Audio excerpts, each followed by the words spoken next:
Om Namo Bhagavate Vasudevaya. Om Namo Bhagavate Vasudevaya. Narayanam Namaskritya Naram Chaiva Narottamam Devim Saraswati Vyasam Tato Jayamudire Nashkataisha Bhadreshu Nityam Bhagavatu Sevaya Bhagavati Uttam Shloke Bhaktir Bhavati Naistiki. So for you all in India, today is the first day of Kartik, or like Mataji was reminding, it is Sharad Poornima. So Sharad Poornima and end of Kartik is Kartik Poornima. So both these Purnima nights, Krishna does Ras Leela with his gopis. So there is in 10th canto, 29 through 33, there are 5 chapters. They are considered like the topmost chapters because they deal with this Ras Leela of Krishna pastime. So what had happened on Sharad Purnima night when Krishna was doing Ras Leela, in fact he does Ras Leela at every Purnima. It's not new, but this is special. So he was doing Ras Leela, and in Ras Leela there are millions and millions of gopis, not just few gopis, millions and millions of them. And Krishna expanded himself to be between two gopis. So he was with every single gopi. So every single gopi was thinking, he is with me. But in the center of Raslila, because Raseshwari, Srimati Radharani, she is the queen of Raslila, so she was in the center and with Krishna. So what had happened, actually before this Raslila started, Krishna was at the banks of Yamuna and he played on his flute. And his flute, the voice coming from his flute, basically, when all the gopis were hearing, they were hearing their names. And the names means Krishna was calling them. So all the gopis, they left their homes. Again, we have to understand they were all in spiritual bodies. They were not material. Didn't have any material desire. They didn't have any lusty desire when they went to Krishna. And Krishna didn't have any lusty desires either. This is why Sud Goswami and Shukdev Goswami, they spoke 9 cantos of Bhagavatam before they came to 10th canto. And 10th canto also they spoke 28 chapters establishing the position, the spiritual, the topmost, the supreme personality of Godhead position of Krishna. So, lest we make a mistake of understanding Krishna and his pastimes and his dealings with gopis, dealings with devotees. So Ras Leela pastime is the most confidential pastime of Krishna because 99% of people, they make mistake in understanding the pastime. And when he was calling these gopis, it wasn't out of lust, but it was out of to fulfill their desire. So all these gopis, they were coming, and obviously these gopis, as I told during Brahma Vimohan Leela, when Krishna stole all the cowherd boys and the calves, Brahmaji stole, and Krishna expanded himself into that many cowherd boys and that many calves. And for 1 year, he stayed with the parents in the houses of those cowherd boys, and he stayed with those cows also as calves to fulfill their desire because they all desire to have Krishna as their son. They want it. So in that year, because in villages, it's still the trend is there that they get married, they get their kids married at a very early age, very young age. So in that year, Krishna inspired his parents, all these parents where he was staying at the houses of, inspired them to marry their sons to respective gopis or gopi girls. So Krishna, so because these gopi girls, they wanted to have Krishna as their husband. But still, outwardly, Krishna was playing Like, I will marry only one person in Vrindavan. And even outwardly, he didn't even marry anybody. Of course, Brahmaji arranged the marriage of Krishna with Srimati Radharani. That's a different story. That's a hidden pastime. But outwardly, he didn't marry. But in this year, he married each and every little gopi of Vrindavan. So actually, the gopis are his wives.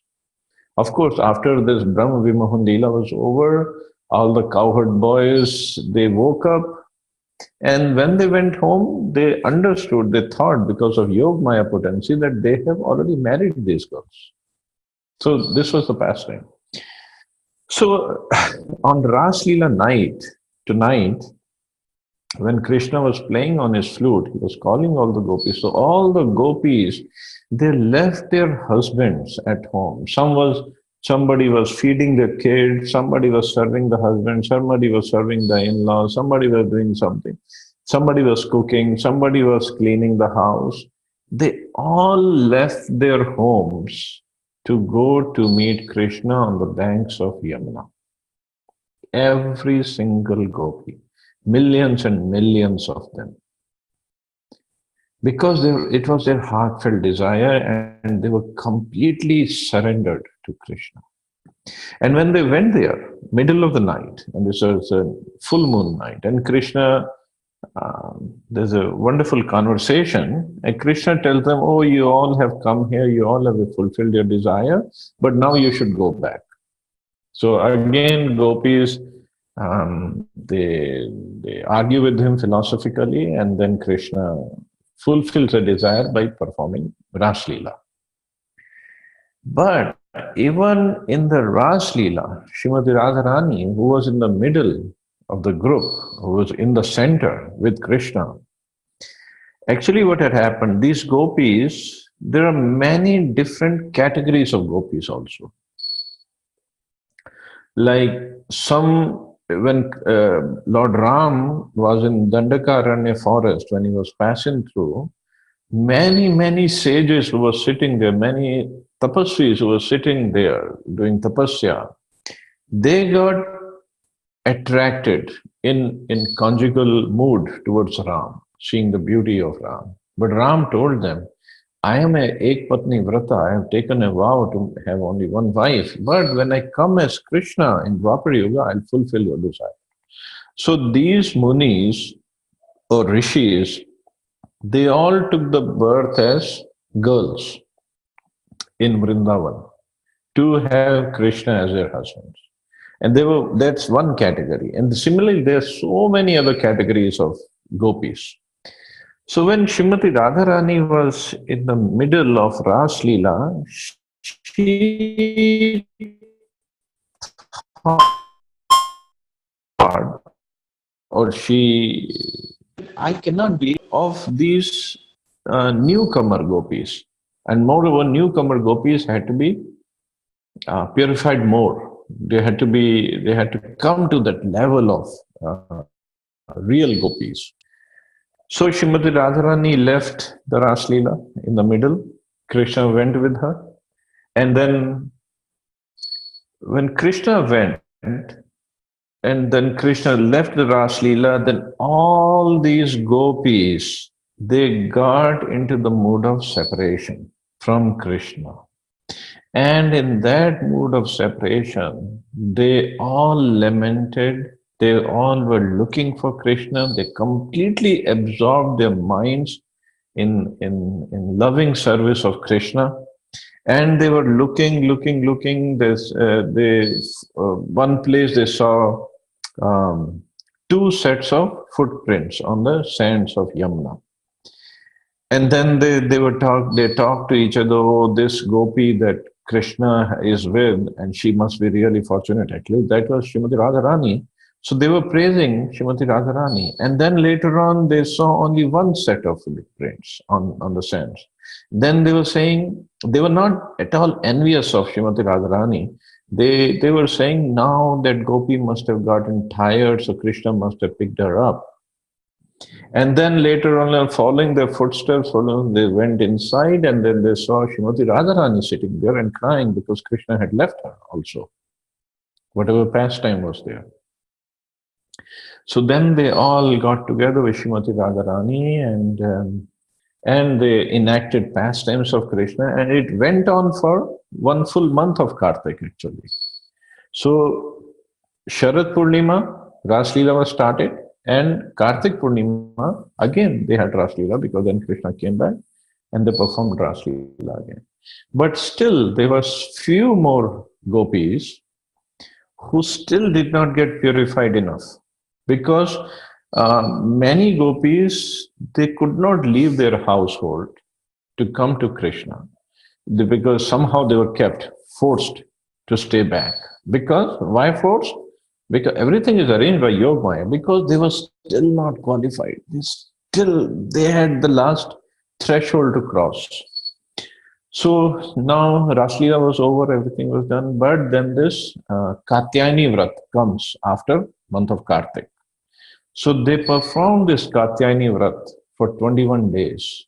And it's very austere Vrat. And then at the end of Katyayani Vrat, when they were taking bath in Yamuna, then Krishna appeared over there and he stole their clothes.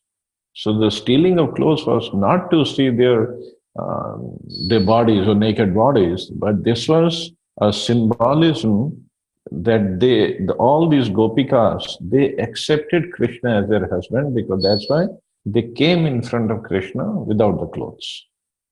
So they attained Krishna as their husbands. So this Raslila pastime and after the clothes stealing pastimes, they're very, very confidential. Not many people can really understand the position of Krishna, the position of gopis, and this pastime of Raslila, and then they make a mistake. Raslila is not like, okay, they do this Garba dance and mostly popular in Gujarat, and now it's getting popular all over. They think it is Raslila. It's not Raslila. That Garba dance they do there, that's just full of lust and passion. But in Krishna's pastime, there is no lust because Krishna is not material, Krishna's body is not material, and the gopis, they're also not material at all. So this was a pastime, and that's why because Krishna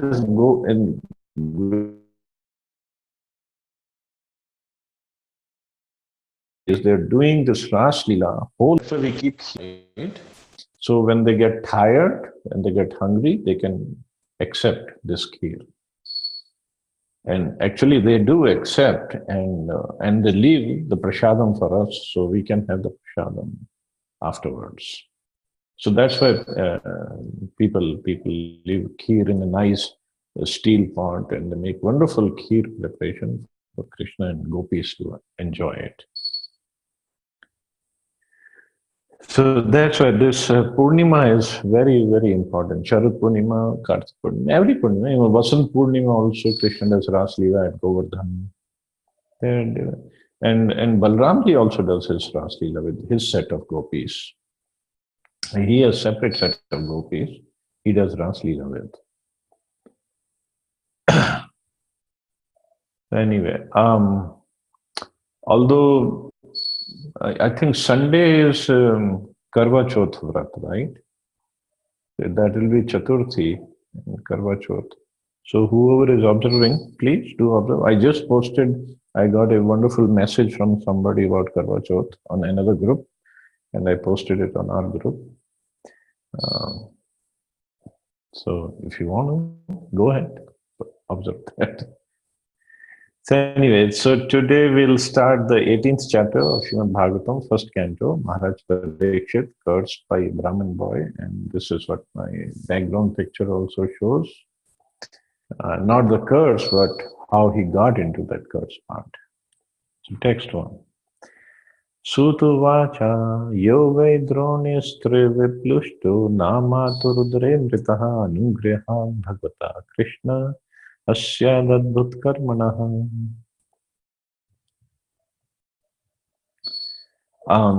In fact, before that, so when Krishna had left the Ras Leela, all these gopis, when they met Srimati Radharani, they were so much in separation from Krishna that they sang this Gopi Geet, that the chapter of Bhagavatam which is famous as Gopi Geet, and which I sent the link for. So this is also devotees sing every night after Damodarashtakam. They sing every night, uh, basically first to understand the mood of the gopis, and then if hopefully we can adopt or we can develop that kind of mood of Krishna. So if you can play that also, it's wonderfully sung, and there are different devotees have sung. I like this tune better. So you can download others, or if you want to listen to this one, you can listen to this one. Okay, translation purpose. Shri Suta said, due to the mercy of the personality of Godhead, Shri Krishna, who acts wonderfully, Maharaj Parikshit, though struck by the weapon of the son of Drona in his mother's womb, could not be burnt. The sages of Namisharanya became struck with wonder after hearing about the wonderful administration of Maharaj Parikshit, especially in reference to his punishing the person completely unable to. Suta Goswami was equally anxious to describe Maharaj by Suta Goswami to increase the interest of the sages of Namisharanya. So Suta Goswami is now stating further after Maharaj Parikshit punished Kali and made him completely unable to do any harm within the kingdom by allotting him only 5 places to stay. So then what happened? Text number 2.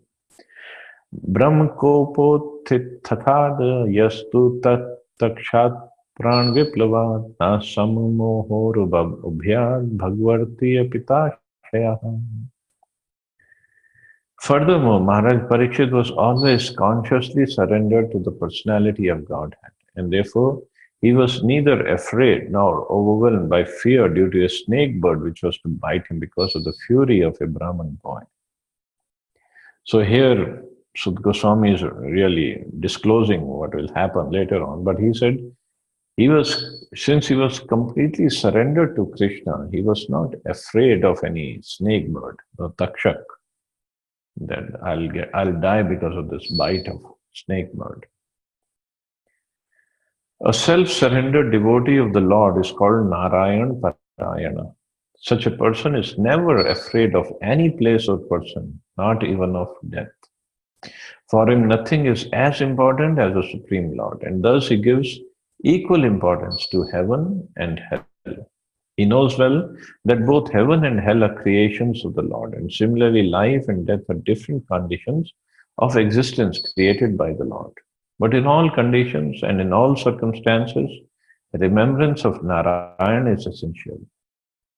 The Narayan Parayan practices this constantly. Maharaj Parikshit was such a pure devotee. He was wrongfully cursed by an inexperienced son of a Brahmin who was under the influence of Kali, and Maharaj Parikshit took this to be sent by Narayan. He knew that Narayan, Lord Krishna, had saved him when he was burned in the womb of his mother, and if he were to be killed by a snake bird bite, it would also take place by the will of the Lord. The devotee never goes against the will of the Lord. Anything sent by God is a blessing for the devotee. Therefore, Maharaj Parikshit was neither afraid of nor bewildered by such things. That is a sign of a pure devotee of the Lord. So he was not at all afraid or not at all bewildered also by that. He is going to die but die because some snake bird, takshak, is going to bite him, whatever. He was not at all affected. Why? Unaffected, even in the moment of victory or defeat, gain or loss. This is all. If we are surrendered to Krishna, we know whatever Krishna does, it will be best for me. Whether he gives me something or takes away something, it will be best. So he remains unaffected. But to come to this level of surrender, that takes lots of practice. Text 3. Utsrijya sarvata sangam vigyata jit sanstitihi vaya sakir jaho shishyo gangayam swam kalevaram. Furthermore, after leaving all his associates, the king surrendered himself as a disciple to the son of Vyas, Shukdev Goswami, and thus he was able to understand the actual position of the personality of Godhead. The word Ajita is significant here. The personality of Godhead, Shri Krishna, is known as Ajita or unconquerable. He is so in every respect. No one can know his actual position. He is unconquerable by knowledge also. We have heard about his dham or place, eternal Golok Vrindavan, but they are meant. But by the grace, the king gave himself up as a most humble disciple,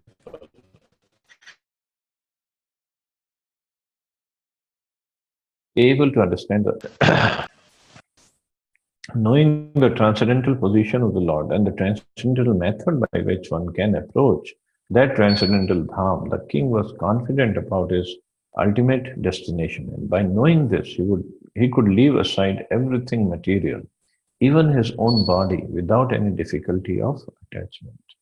So he was quite confident that I'm gonna attain Krishna dham. So what difference does it make how I die, how I leave my body? So from Bhagavad Gita, we understand the quality of the Lord's energy that is superior to the material quality of energy. And by the grace of bona fide spiritual master, like Shukdev Goswami, it is quite possible to know everything of the superior energy of the Lord, by which the Lord manifests his eternal name, quality, pastimes, paraphernalia, and variegatedness.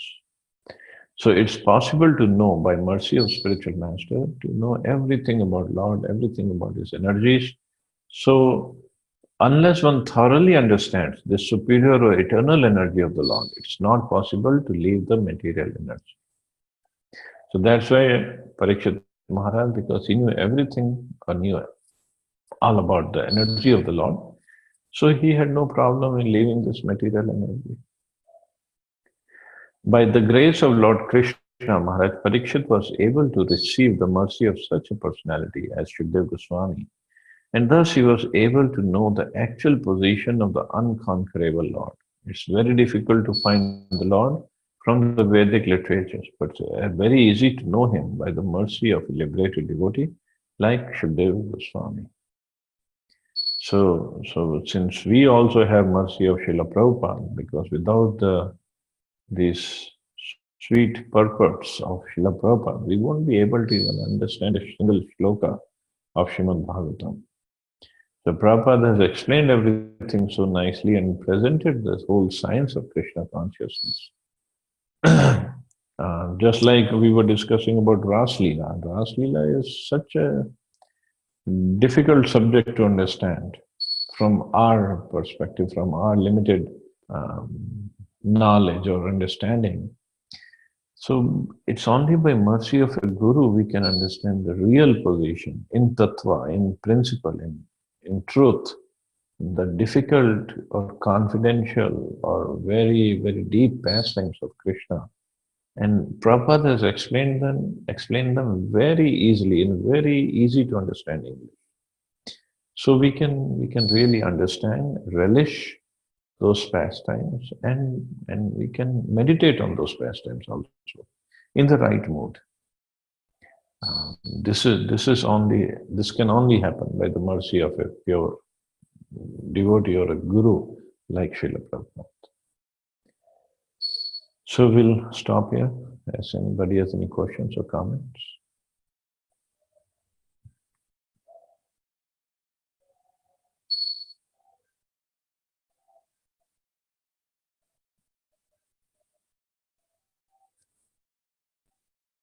Hare Krishna, Prabhuji. Hare Krishna. Prabhuji, one pending question from Ram Katha. Oh, okay. Prabhuji, who is more merciful? Lord Ram or Lord Krishna? in terms in terms of giving benediction. Well, More than these two, Chaitanya Mahaprabhu is more merciful.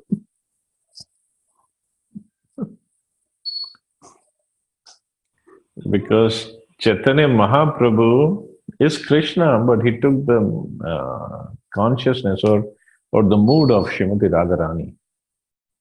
So Radharani, being a lady, she is more merciful, more compassionate. So when he took that mood, he didn't kill anybody. Ram killed so many demons. Krishna also killed, but Mahaprabhu didn't kill because Radharani doesn't kill anybody. So he is more merciful of all the three, actually.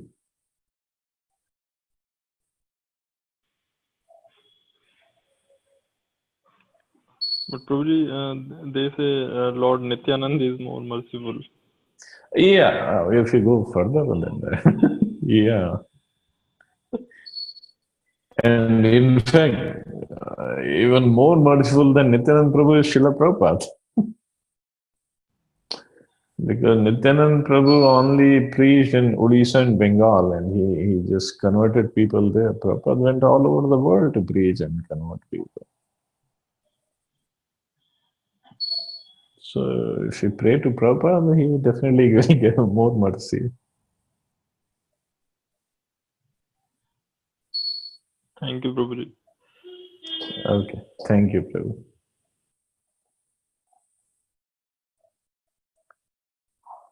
Any other question or comment?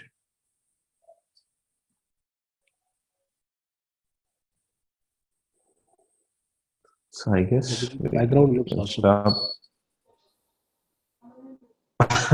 Thank you. Yeah, you take the full darshan.